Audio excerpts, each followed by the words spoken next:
are listening to the Chompcast, the official podcast of Sword Chomp. And remember, you can always go to swordchomp.com where you can access the many places our podcast is available for download. But if you're listening to the show right now, that means you found us. So welcome to the madness that is the Chompcast.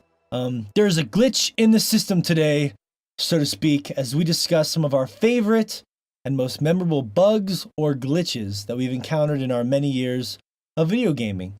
With some help, I might add, from our incredible Instagram community.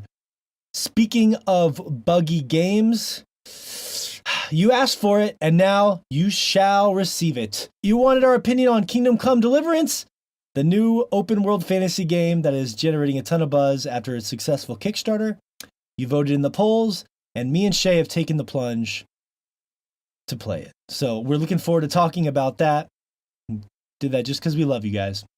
And also, it looked pretty interesting. Speaking of polls, we have some fun results involving Donkey Kong Country, Tropical Freeze on the Switch, Papa John's, Bloodborne 2, and Persona 6 for some fun talking points. So, those are so many cool topics today. We have a BioBreak article involving artificially created sea predators, so you don't want to miss that. Fish is still playing Monster Hunter for some fucking reason. I don't know why. We have a fantastic email that we're going to read as well, and all that and much, much more on this week's Chompcast.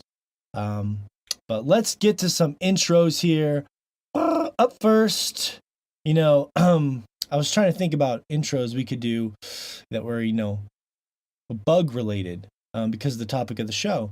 And Fish is here, the Filipino Johnny Depp, and it's funny because before the show, me and Fish were talking about bugs in gaming today, and he told me he was really excited to talk about his favorite bug in all of gaming, Heracross, the bug-type Pokemon.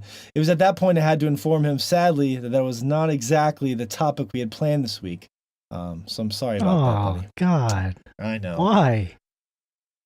I had this whole spiel about Heracross and Pinsir and Yanma and Trapinch. What's the spiel? I'll hear it right now. Give me a little clip of that spiel. Just a little taste of it. Okay, well, you know how Pinsir has, that menacing look to him? But for some reason, nobody seems to like him. And they don't seem to want to use him on their team. And I'm just wondering, maybe it's because of that villainous look on Pinsir that he's overlooked by a lot of the Pokemon trainers. Putting him in their team. Yeah, psychoanalyzing Pinsir. I like it. Makes sense that Pinsir would be one of my favorite Pokemon because he looks nice and deranged for me. Yeah, he does. Looks like he's just ready to fucking snap a Heracross in half. Yeah, he's like a demonic snatch from hell, which is exactly what I'm looking for.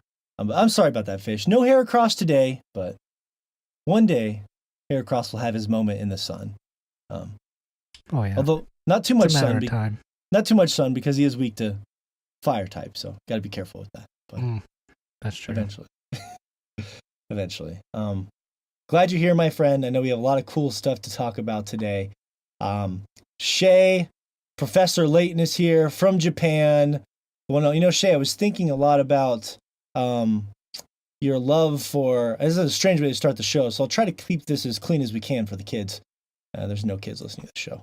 But please do. I was thinking lately about your love of going down on the ladies, and me and my wife my girlfriend were talking a lot about it because she was like, you need to do this more for me. And I realized that I had I think I realized why I was more hesitant to go down than you guys were. What's the one thing I have that you guys don't? A beard. A beard. No shame. And it's like a mop, just soaking up all the juices.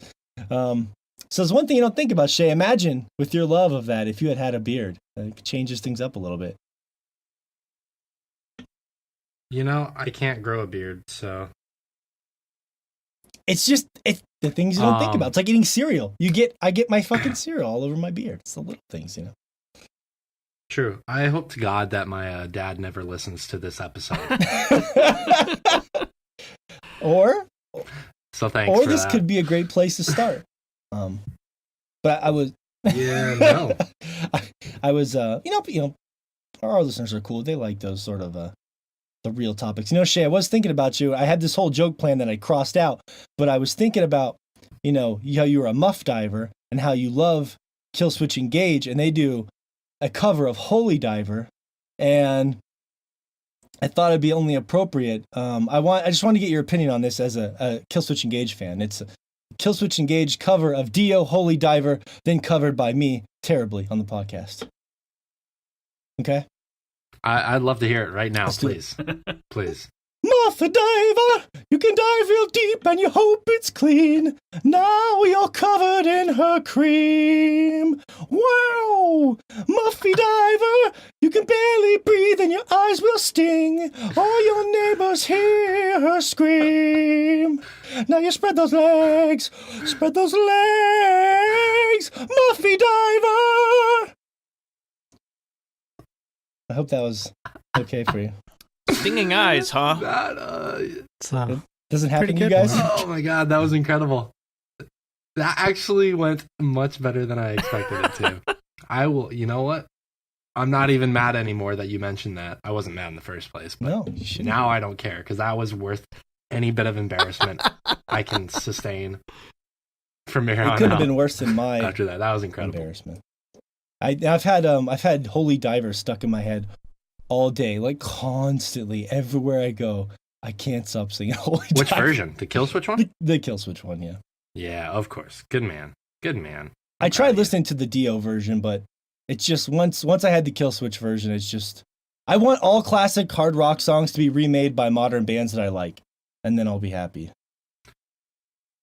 The Dio version is great, man, because Dio is a legend, but personally for me, and maybe this is bias, I just think that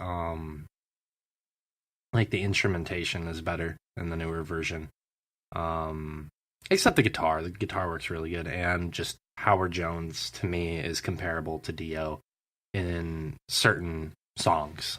So I know that's probably blasphemic to a lot of the hardcore metal heads, but whatever. I say much more. I'm not elitist. I say much more blasphemic. Is that's a blasphemic? Is that a correct word?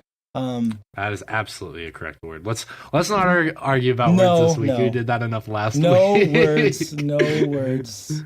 We will argue about. But it's getting all the dark down-tuned guitars. Yeah, it's a good song. Speaking of which, Josh, I thought about you this weekend. I went to see. I didn't think about you when I was muff diving. I just wanted to make that clear. But I did think about you this weekend. I went to see Black Panther, which is a very popular new Marvel film, and everything is started by this magical material called vibranium. And then every time they said vibranium, I just thought of Josh many years ago making fun of unobtainium from Avatar. I just kept hearing Josh's voice, unobtainium, this stupid fucking unobtainium. So now you've it's weird how those things stick out in our head. I don't even know why I remember that. For some reason, I remember you hating on unobtainium. So. Mm-hmm. Yeah, just hitting that nail as squarely on the head as they possibly could with the names in Avatar. yeah, that name is absolutely atrocious.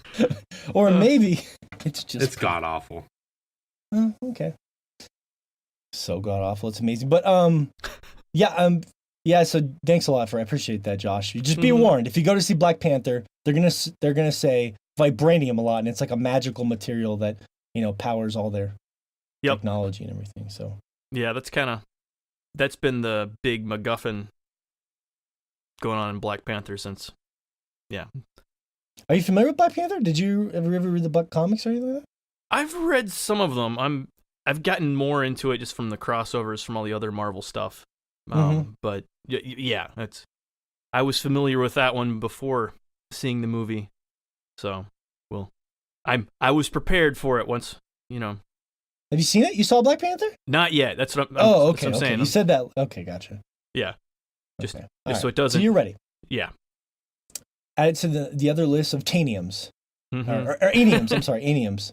How many aniums can we get here? Fish is looking for vape anium. That's his special material that he wants to find somehow and fuel everything with. So I think I found it actually. Did you? I'm holding it in my hand, but can't show you on the camera. Okay. All right. That's your super. Fish is the. Go ahead, Shay. I see you. I'm just saying. Oh, okay. That's your superpower, Fish, is some sort of vape related or fuel. So the funny thing is, I did see. By the way, am Morgan, of course, from Montana, and I did see Black Panther this weekend. I will tell you this: there's a lot of hype behind that movie, as usual. And I hate to add the qualifier of like pretty good for a Marvel movie. And that's what I said. Even on my Instagram page, I was like, look, my opinion on this shit doesn't really matter because comic book movies aren't really my thing. But I will say this. I do appreciate the rated R comic book film. I think that's what I learned about myself. Like the Logans and the Deadpools and stuff like that, because it just appeals to me. But the 8-year-old kid in my theater who was rolling around with his plastic, he was rolling around the theater with his plastic Black Panther claws. Those kind of kids aren't going to be able to enjoy the kind of... So I'm just a different audience, I'm looking for something a little more profound and dark, and these movies have to sort of tread that line of being more commercial, and I think they fall into... makes them a little bit more generic in my eyes, so... It was enjoyable, though. My girlfriend loved it. She hates those kind of movies, and she was like, this is the only one I've ever loved. So I was like, all right, that's cool. To each their own.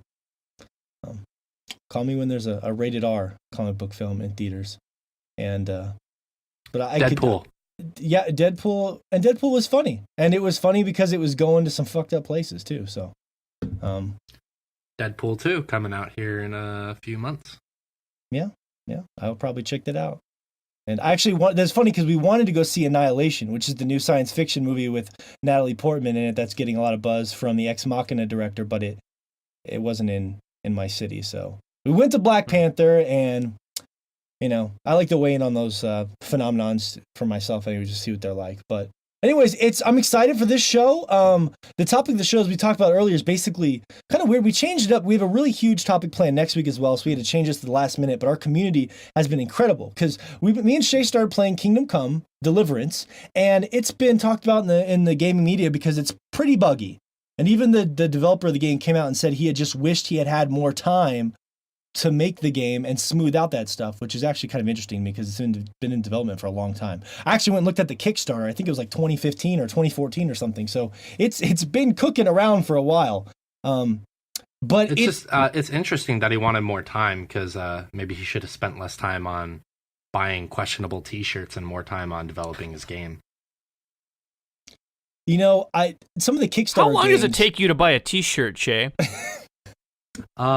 If you're going in to be like, what is something I can offend people but not too much, get a little buzz generating. You have to find the perfect T-shirt. I mean, I don't know about you, but I've spent a good 30 minutes browsing T-shirts on websites online to find that perfect one that speaks to me. That's how I found my near I've spent 10 minutes looking for the... Yeah, go for it. I was going to say, I ruminated on that near shirt for 3 days. Right, yeah. I've spent multiple days searching for the perfect Shining Force shirt, and I still haven't bought it yet. No. Because I haven't found it. That's just good. Do they even make Shining Force shirts? They don't, do they? That's the tragedy. They do. They do. The problem is that they're not Shining Force shirts. They're Shining Force shirts. And it's just not what you're really looking for. Okay. That joke went a little over my head, but I'm just going to nod along. If they make Nier Automata shirts, they definitely make Shining Force shirts. Well, and nowadays, and honestly, they just make the shirt. Every time you order a shirt now, it's like we're building this shirt right now, which means we're printing it out. So they just make them to order. So